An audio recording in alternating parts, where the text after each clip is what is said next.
Caroline Dowd-Higgins. Thank you for listening to Your Working Life, my podcast series featuring thought leaders in the career and personal growth arena. I know you spend a significant portion of your life at work, so I'm on a mission to provide you with tools, inspiration, and resources so you can enjoy your career and love your life. And I'm so thrilled. I have a very special guest on today. I'm joined by Thomasina Skipper. Thomasina, welcome to the show. Thank you. I'm very much looking forward to spending time with you today. Good. We're going to have so much fun. We're going to talk about women in the workforce, but I want to tell our listening audience about you. Thomasina began her career with Fireman's Fund Insurance Company in Cleveland, Ohio, as a personal lines underwriter, and she's had a wonderful circuitous journey. She left Fireman's Fund Insurance Company to become the vice president and general manager of Citizen Insurance Agency, an independent insurance agency, which led her to establish her CDT and Associates, the first female-owned independent insurance agencies in the state of Tennessee. Woohoo! Glad to hear about that. And then in 1986, Thomasina joined State Farm Insurance Companies as the first female minority agent for the company in the Middle Tennessee area. She then went on to be promoted to Atlanta, Georgia as an agency manager. And Thomasina became the agency field executive for the Metro West Agency Field Office, and then in 2004 transferred to Omaha, Nebraska. And in April 2013, she retired from State Farm Insurance, and she's now the president and owner of Thomasina Skipper Insurance Agency Growth Specialist Consulting Firm. And I'm so proud of you. You are helping others grow and build their insurance practices. And I'm eager to dive in and talk about what it's like being your own entrepreneur. So, Thomasina, I would love to get started. And the first question I want to ask, when you as a woman are asked for your opinion, should you really tell the truth to your boss, or should you find out what they're really getting at first? You know, I found in my long career in corporate America that was a landmine that a lot of women fall into. We actually believe that when people ask our opinion, that they care to hear it. And I've found over time, the question we need to ask is, what do you want me to think? Not what do I think? Because once you've given your opinion, you can't take it back. And I found too many times I've called somebody's baby ugly and I didn't know it was their baby. And so and that can stick and be a part of the reputation you have. So my word of advice to women in the workplace is you need to be authentic. There's no doubt about it. You need to be true to yourself. But understand these can be some political landmines, and you need to step back before you give your opinion and ask more questions. Yeah, that's what I was getting at. I wondered what your strategy was, and I so agree with you, because it's not only being an active listener, but to be thought-provoking and inquire and get more information before you respond. Right. I mean, you may still have your same opinion, but if you take the time to find out why are they asking this, are they trying to validate their own opinion or a decision they've already made? And it may be a terrible decision. There's no doubt about that. But because you might have political fallout, stop, ask more questions, and figure out how you need to frame your answer.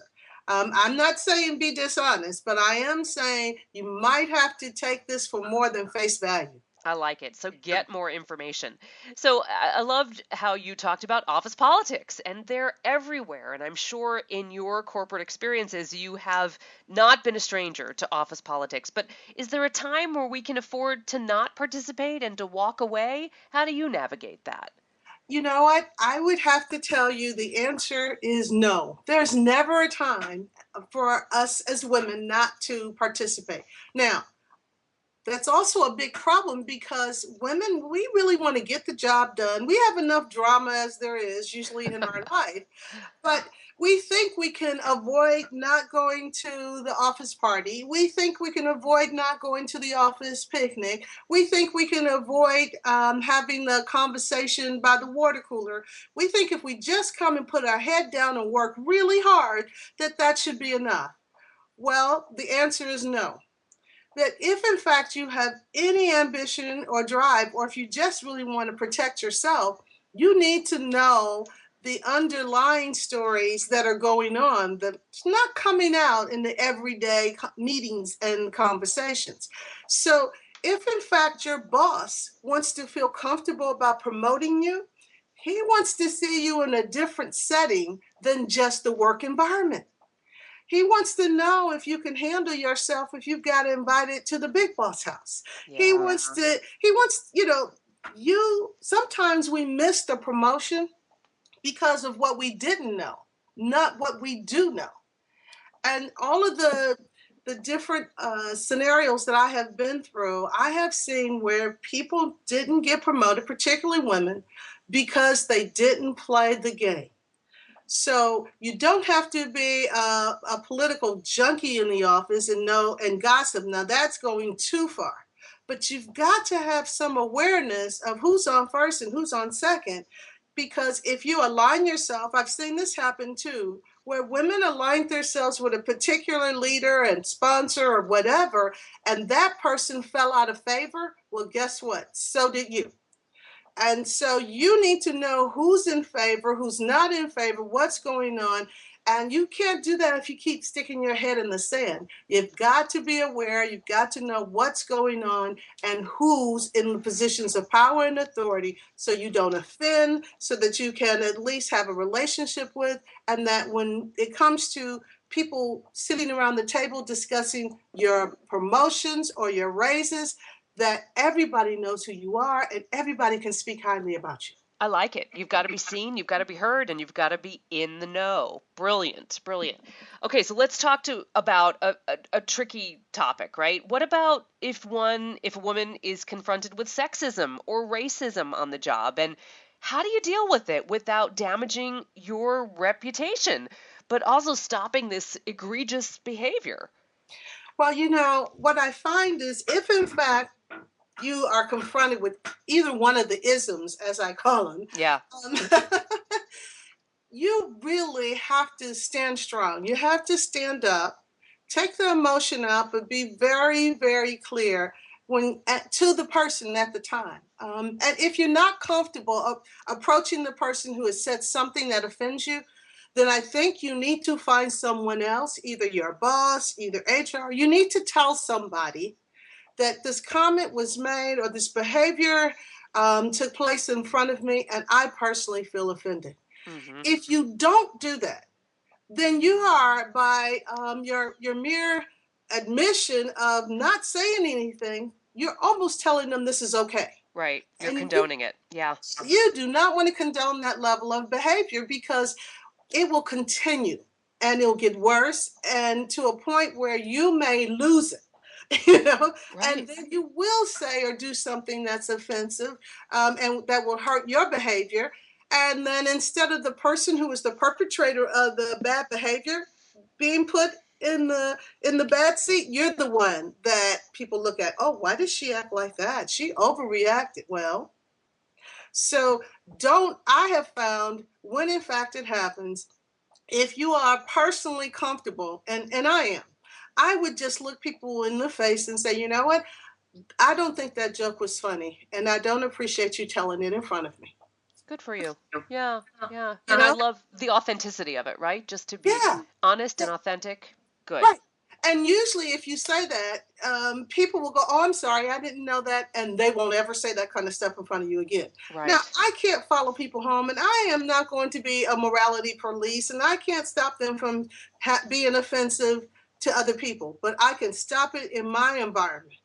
And every person, if they take that step, then we in some ways begin to educate the people around us what is not acceptable behavior. So true. You know what I really love about that is you're teaching people how to treat you. And I think that's so essential. We don't always take advantage of that power that we have, and it's our responsibility, frankly, in the workplace and in life. Yes, it really is. I mean, I I know when I first moved from the north to the south, I ran across a lot of people who would say, "Oh, I don't like Joe. He's very racist." And I'd go, "Really? Joe's been pretty nice to me." They said, "Well, he told a racist joke," and I went, "And what did you say to him when he did Yeah, there you go. Yeah. that?" Yeah. Right? You didn't So fix Joe, you didn't help Joe, then you're just as much part of that problem. right, right. You're enabling Joe. Yes. Exactly, exactly.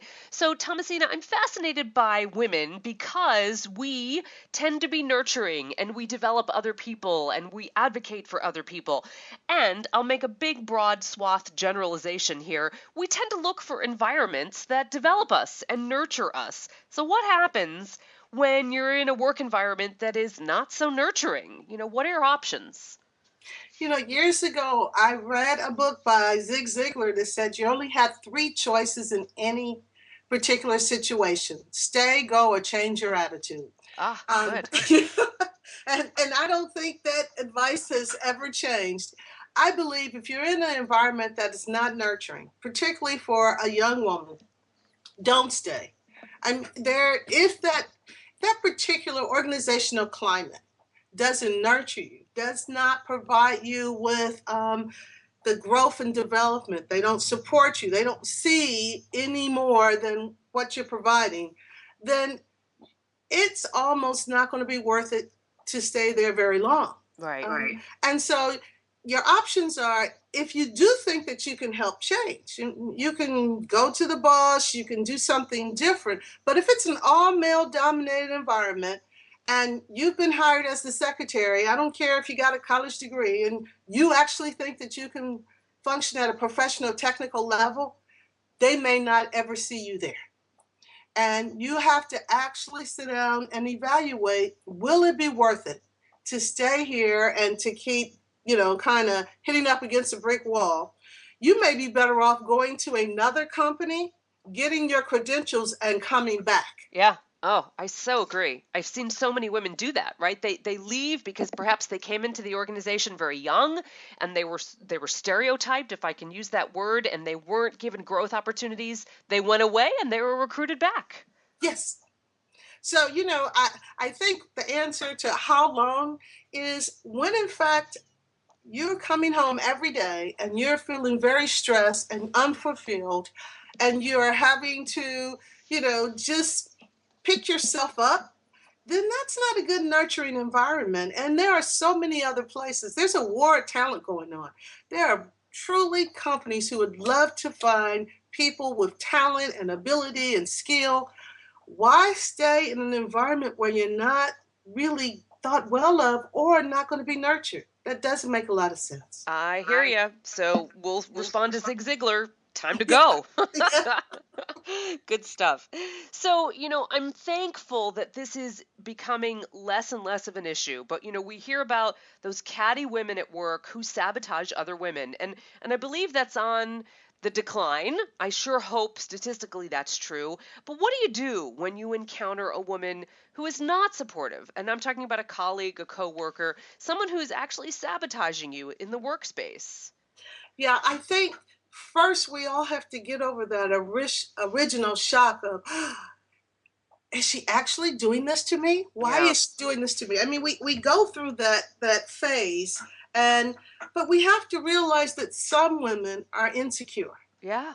Yeah. And but just like some men, I mean, just because you're a woman doesn't mean that you're going to be great or perfect. I mean, you've got your own issues too. I think we take it more personally, though, if a woman we think is sabotaging us versus a man, Yeah. you know. And I found in those situations, my very first job, I got into a situation like that, and it got pretty bad. And then finally, the boss came to me and said, "You need to do something about it." I went, "Really? Do I have carte blanche?" She said, "Yes, you do." I invited the young woman across the street for a coffee. And I looked her in the face and I literally said, "What is it about me that you dislike so much that you are trying to make my life miserable?" Wow. Well done. And, I allowed her to say whatever she wanted. And then when I got through, I said, "We don't have to like each other, but we do have to work together. And if we continue with this, we both look poorly in the eyes of management. We're not serving ourselves or each other. So why don't we attempt to put whatever our personal differences aside, and while we're here, work together to help one another and anybody else that is part of our support system." And strangely enough, that diffused the situation, and we were able to work better together. So, I mean, I think first you have to recognize it. And then you probably need to figure out how can we talk through this. I'm not going to be perfect. I'm not going to be everything you want, and neither are you. Let's find some common ground and let's build on that. You're brilliant. I think that is such a great example of how you can diffuse that tension, right? And now you probably have an ally. And it doesn't matter if she's not a best friend, but she's a great colleague. Is that accurate? Exactly. Yes. Nicely And I done. think sometimes we put a lot of pressure on ourselves. My new worker has got to be my great friend. No, they Right. don't. No, they don't. Exactly. Exactly. You've got friends. Exactly. This is a colleague and it's a different relationship. So let me ask a tricky question, Thomasina, because I know you've got an answer. We are still dealing with gender inequity as far as pay. So let's set up a scenario that there is a gentleman in your company on the same level, right? The same position, the same HR grade, if you will, and you find out that he's making more money than you are. So what do you do in this situation?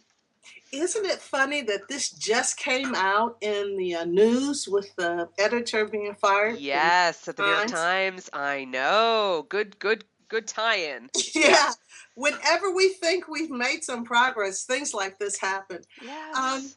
I was at a seminar a couple of years ago, and I heard a professor of negotiation actually speak on this. She said that one of the reasons men make more money than women is that we don't ask for more money. I know. And so that's a tough thing that as women we are actually so happy to get a job. We don't ask for a signing bonus.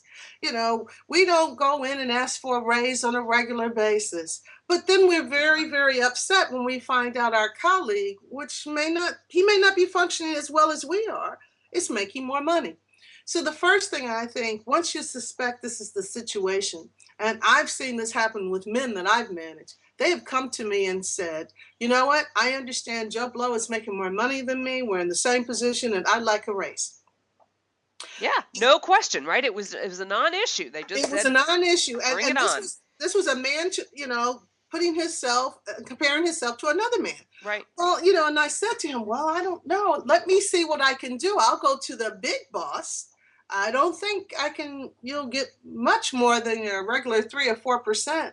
I'll tell you what, I was blown away when the company turned around and gave this guy almost a 12% raise Wow. to bring him Wow. up. Yeah. If you had asked me if that would happen, I would have told you no. But then I'm also looking at this from a perspective of a female. I probably at that point in my career would not have asked for a 12% raise. So the thing that happens here is if you find or you suspect that this is going on, you need to approach your management right away and say, you know what?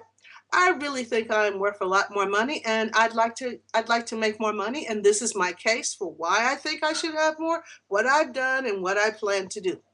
That's the very first thing. If you can't approach this from that point of view, then you're probably going to be taken advantage of. You're not going to get the starting wage that you need to get. You're not going to get the raises you deserve. Now, most women want to be tapped on the shoulder, told how wonderful they are, and given a promotion. Well, all my years in management, what I saw basically is most men raise their hand and say, put me in, coach, I want that job. Yes. Oh, so well put. So well put. So, bottom line, women need to ask more. Yes. Brilliant, brilliant. I love it. And thank you for that scenario. It's always good to hear real world examples. So, Thomasina, I'm so thrilled for you. You are thriving as the president and owner of the Thomasina Skipper Insurance Agency Growth Specialist Consulting Firm. So, tell us about that. You're now empowering others on their journey in the insurance realm. Tell us. Yes, after many, many years of managing independent agents, I've moved to a consulting firm that gives me more flexibility than I had inside. And I actually want to work with agents on their business management skills. I believe in the art and science of management, that, you know, it's not enough about if you sell. It's how Mm-hmm. you manage your agency, how you manage all parts of it. I also build agents' business acumen. I want them to have a deep understanding on how to read their company reports, their financial statements, how to work with their marketing data. And then the last part of this is the people management skills, learning how to recruit, how to train, and their retention, how to work with a compensation system that actually helps to develop your team members and make for a happy environment. So those are my three pillars that I work very, very closely with agents on: management, acumen, and people.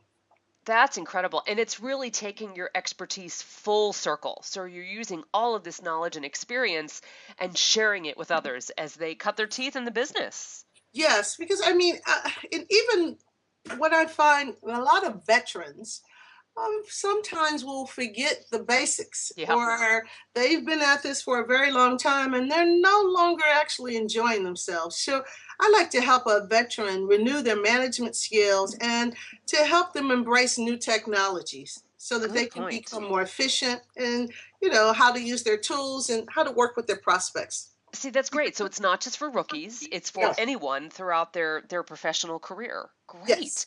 So Thomasina, how do we follow you online? Tell us your website for your business. My website is pretty easy. It's thomasinaskipper.com. Oh, there you go. Perfect. Perfect. And Thomasina is spelled Thomasina, Skipper, Yes. Skipper, just so everyone can hear that spelled out. Thomasina, you are such a treasure. I so appreciate you. You're a wise woman with great wisdom to share. I thank you so much for spending time with me on the show today, and I wish you great success with your consulting firm. Oh, same to you, Carolyn. You need to keep up this great work. People need to hear the message you are bringing. Well, thank you, my dear, and I'm eager to showcase your podcast so you can spread your message to the world. You take good care, and thank you again. Thank you. And I want to thank our listeners for tuning into Your Working Life, where my goal is to help you design your career destiny so it doesn't happen by default. True career and life satisfaction is possible, and it's time to embrace what you love doing so you can do more of it. I'm Caroline Dowd-Higgins. Take good care.